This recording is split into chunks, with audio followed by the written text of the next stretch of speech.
अगर ऑप्शन दिया जाए कि इतिहास से कोई एक साल गायब कर दिया जाए तो निस्संदेह भारत के लिए वो साल 1984 का होगा। ये वही साल है जब ऑपरेशन ब्लू स्टार जैसी घटना घटती है और इसका नतीजा होता है कि इंदिरा गांधी की हत्या कर दी जाती है। Indira Gandhi, ruler of the world's largest democracy, died today, shot down by two of her own bodyguards. They were Sikhs taking revenge for the Indira Gandhi की हत्या के बदले में सिखों का कत्लेआम होता है। इसके अलावा भी एक घटना और होती है, भोपालगंज कांड की घटना साल 1984 में हुई थी। भोपालगंज कांड के अलावा तीनों घटनाएं आपस में एक रहस्य बनकर रह जाती है। इस सब की शुरुआत होती है एक नाम से, एक मांग से। वीडियो काफी इंटरेस्टिंग है और हमारा प्रयास आपको अच्छा लगता है तो इसे अपने दोस्तों के साथ शेयर करें। एक बात और, हम ये 10 मिनट की वीडियो बनाने में रात दिन मेहनत करते हैं, पढ़ते रहते हैं और अगर आप हमें सपोर्ट करना चाहते हैं तो हमारे चैनल को सब्सक्राइब करना ना भूलें। आपके लिए तो फ्री है और मुझे बहुत हेल्पफुल होता है। राज करेगा खालसा। ऑपरेशन ब्लू स्टार भारतीय सेना द्वारा 1 से 8 जून 1984 को अमृतसर हरमंदिर साहिब परिसर को खालिस्तान समर्थन जनरल सिंह भिंडरवाले और उनके समर्थकों से मुक्त कराने के लिए चलाया गया एक अभियान था। पंजाब में भिंडरवाले के नेतृत्व में अलगवादी ताकतें मजबूत हो रही थी, जिन्हें कुछ मीडिया रिपोर्टों के अनुसार कहा जाता है कि पाकिस्तान से समर्थन भी मिल रहा था, जो इस कार्रवाई ने पंजाब को पूरे विश्व में चर्चा का विषय बना रहा। जैसे अभी देखिए यूके, अमेरिका, कनाडा जैसे भारतीय दूतावास पर कैसे खालिस्तानियों ने आंदोलन कर रखा है। वहीं इससे सिख समुदाय की भावनाएं आहत हुई। और इस टॉपिक पर मैं किसी और वीडियो में बात करूंगा ताकि वीडियो लंबा ना हो। फिलहाल मैं खालिस्तान आंदोलन की ओर चलता हूं। 1984 में खालिस्तान मूवमेंट की आग ने पंजाब को बर्बाद कर दिया, जिसे बुझाने में पंजाब ने कई दशक खो दिए, जिसके बाद भी यह आग रह रह कर अपनी सर उठाती रहती है। कभी भारत में तो कभी भारत के बाहर। खालिस्तान आंदोलन की तह में जाने के लिए हमें सिख धर्म के इतिहास को समझना पड़ेगा। 15वीं सदी के आखिरी में गुरु नानक सिख धर्म की स्थापना करते हैं। इस परंपरा में सिखों का कुल 10 गुरु होते हैं, जिनमें सबसे आखिरी के गुरु गोविंद सिंह होते हैं। गुरु गोविंद सिंह खालसा पंथ की शुरुआत करी और सिख धर्म के एक फॉर्मल रूप दे दिया जाता है, जिसमें नियम कायदे तय किए जाते हैं। अपने छोटे से इतिहास में सिख गुरु बादशाहों के हाथों कुर्ता का सामना करना पड़ता है। गुरु गोविंद सिंह ने खालसा आर्मी की शुरुआत की। गुरु गोविंद सिंह के द्वारा बंदा सिंह बहादुर का खालसा का आर्मी लीडर बना दिया जाता है। बंदा सिंह बहादुर कुछ ही समय के लिए लीडर रहते हैं कि बलि दे दी जाती है इन मूल्यों के द्वारा। 794 सिखों के साथ वह दिल्ली लाए जाते हैं, जहां 7 दिनों में 100 की संख्या में सिखों की बलि दी जाती है। बादशाह फखरुशेर के आदेश से बंदा सिंह बहादुर और उनके मुख्य सैनिक अधिकारियों के शरीर काट कर टुकड़े टुकड़े कर दिए जाते हैं। बंदा सिंह बहादुर की मौत के बाद मुगलों ने सिखों के साथ संधि की और सिखों के लीडर कपूर सिंह को नवाब की उपाधि दे दी जाती है। नवाब कपूर ने सिखों को एक करने के लिए दल खालसा की स्थापना करी। दल खालसा को 2 हिस्सों में बांट दी जाती है, बुड्ढा दल और तरुण दल। और तरुण दल में 40 की उम्र से कम के लोग। बुड्ढा दल का काम धर्म का प्रचार प्रसार करना और सिख गुरुद्वारों की रक्षा करना होता था। वहीं तरुण दल एक्टिव ड्यूटी पर तैनात रहता था। आगे जाकर इन दोनों दलों को 12 छोटे छोटे हिस्सों में बांट दिया जाता है। हर छोटे दल अपने क्षेत्र की रक्षा करता और उसमें विस्तार भी करता था। इस तरह जीते गए जमीन का हिसाब हरमंदिर साहिब में लिखा जाता और दस्तावेज तैयार होते थे।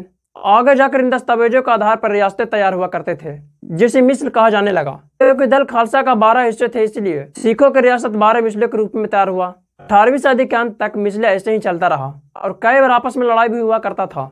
1799 में महाराजा रणजीत सिंह लाहौर जीते और 1801 में खुद को पंजाब का महाराजा घोषित कर लेते हैं और उन्होंने 12 मिसलों का एक साथ कर लेते हैं और अगले कुछ ही दशकों में सिख साम्राज्य तिब्बत और अफगानिस्तान की सीमा तक जीत लेते हैं। ये जो साम्राज्य था आधी से अधिक तक चलता है, लेकिन 1849 में अंग्रेजों से हार मिलने के बाद सिख साम्राज्य कई टुकड़े में बट जाते हैं, जिससे सारा पंजाब लगभग अंग्रेजों के अधीन हो जाते हैं और उसका नाम पंजाब प्रिवेंशन दे दिया जाता है। सिखों और अंग्रेजों के बीच सब कुछ ठीक ठाक चल रहा होता है। एक ब्रिटिश आर्मी का महत्वपूर्ण हिस्सा हुआ करता था, लेकिन प्रथम विश्व युद्ध और जलियांवाला बाग हत्याकांड ने पंजाब को झकझोर कर रख देता है। 1930 के आसपास जब लगने लगा कि अंग्रेज भारत छोड़कर चले जाएंगे, तो पंजाब में सिखों के बीच एक होमलैंड की मांग उठने लगता है। 1920 के बीच बनी यह संगठन खुद को सिखों का प्रतिनिधित्व मानता था और यह कहता था कि सिखों का अपना अलग देश होना चाहिए। 1940 में लाहौर रेगुलेशन पास हुआ, जिसे मुस्लिम लीग या पाकिस्तान बनाने की मांग उठाई जाती है। मौका देखकर अकाली दल ने भी सिखों के लिए एक अलग देश की मांग कर देता है, लेकिन आजादी के बाद हुए विभाजन ने उनकी अलग राज्य की उम्मीदों पर पानी फिर जाता है। आजादी के बाद भी सिख लगातार अलग देश या कम से कम भारत के अंदर एक आजाद पंजाब की मांग उठाते रहते हैं, लेकिन धर्म के आधार पर अलग देश की मांग को लेकर सरकार ने अस्वीकार कर देता है। ये स्ट्रेटेजी पूरी तरह से फेल हो जाता है। आजादी के कुछ साल बाद हुई एक घटना ने अकाली दल को एक और मौका दे देता है। 1953 में जब आंध्र प्रदेश को एक अलग राज्य बना दिया जाता है, जो कि भारत का पहला राज्य बन जाता है भाषा के आधार पर। इसी को लेकर अकाली दल ने सिखों के बदले पंजाबी भाषा बोलने वाले के लिए एक अलग राज्य की मांग कर देता है। ये स्ट्रेटेजी को बड़ी सफलता मिलती है और 1966 में उस वक्त पंजाब को भाषा के आधार पर विभाजित करके पंजाब को पंजाबी भाषा और हरियाणा को हिंदी भाषा बना दिया जाता है।